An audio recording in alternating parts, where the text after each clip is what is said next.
হাবড়ায় প্রধানমন্ত্রীর ফেস্টুন ছেঁড়া ও কালি দিয়ে বিকৃতির অভিযোগ। তৃণমূলের বিরুদ্ধে থানায় লিখিত অভিযোগ বিজেপির। হাবড়ার রাজনৈতিক উত্তেজনা ক্রমশ বাড়ছে। অভিযোগ, হাবড়া বাণীপুর এলাকায় বিজেপির পক্ষ থেকে লাগানো প্রধানমন্ত্রীর ছবি সহ বিভিন্ন ফেস্টুন ও ব্যানার ছিঁড়ে ফেলা ও বিকৃত করা হয়েছে। এই ঘটনায় তৃণমূলের বিরুদ্ধে সরব হয়েছে বিজেপির নেতৃত্ব। ঘটনার পরই বিজেপির পক্ষ থেকে হাবড়া থানায় লিখিত অভিযোগ দায়ের করা হয়েছে। এই প্রসঙ্গে হাবড়া বিজেপির যুব সভাপতি দেবজ্যোতি দাস অভিযোগ করেন, তৃণমূল ভারসাম্য হারিয়ে ফেলেছে, তাই এ ধরনের কাজ করছে। তিনি আরও দাবি করেন, পরিকল্পিতভাবেই তাদের প্রচার সামগ্রী নষ্ট করা হয়েছে। দেখুন, যত ভোট আসছে তত তৃণমূলের নোংরামি বাড়ছে। আপনারা জানেন যে সারা হাবড়া বিধানসভা জুড়ে আমাদের প্রধানমন্ত্রীর পাল্টানো দরকার, চাই বিজেপি সরকার ফ্লেক্স লাগানো হয়েছিল।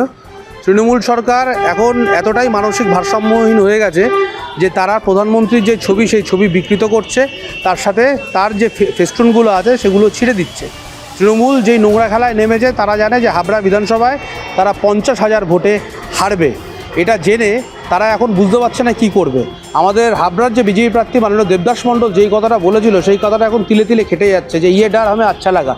যত 29 তারিখ আসছে, যত 4ই মে আসছে, ততই তৃণমূল এতটাই ভারসাম্যহীন হয়ে যাচ্ছে যে তারা এগুলো করছে। দেখুন, আমাদের ব্যানার ছিঁড়ে, ফ্লেক্স ছিঁড়ে কিছু করতে পারবে না। হাবড়ার মানুষ ঠিক করে নিয়েছে যে বিজেপিকে জেতাবে। আর প্রধানমন্ত্রীর ফ্লেক্স ছেড়া, প্রধানমন্ত্রীকে ছবি বিকৃত করা মানে 140 কোটি যে ভারতবাসী আছে, সেই ভারতবাসীকে অপমান করা।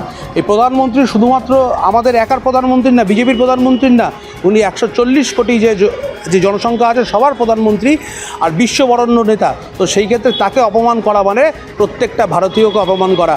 আর এই যে অপমানের বদলা হাবড়া বিধানসভার যে প্রত্যেকজন মানুষ আছে, সেই মানুষের বদলা নিয়ে নেবে। তৃণমূলের নোংরামি আর চলবে না, তৃণমূলের অপশাসন। আমার নাম দেবজ্যোতি দাস, আমি হাবড়া বিজেপি যুব সভাপতি। আমাদের ভিডিও ভালো লাগলে লাইক ও শেয়ার করুন, কমেন্ট সেকশনে আপনাদের মতামত জানান। আরও ভিডিও পেতে আমাদের চ্যানেলটিকে সাবস্ক্রাইব করুন এবং প্রতি মুহূর্তে খবরের আপডেট পেতে প্রেস করুন বেল আইকন।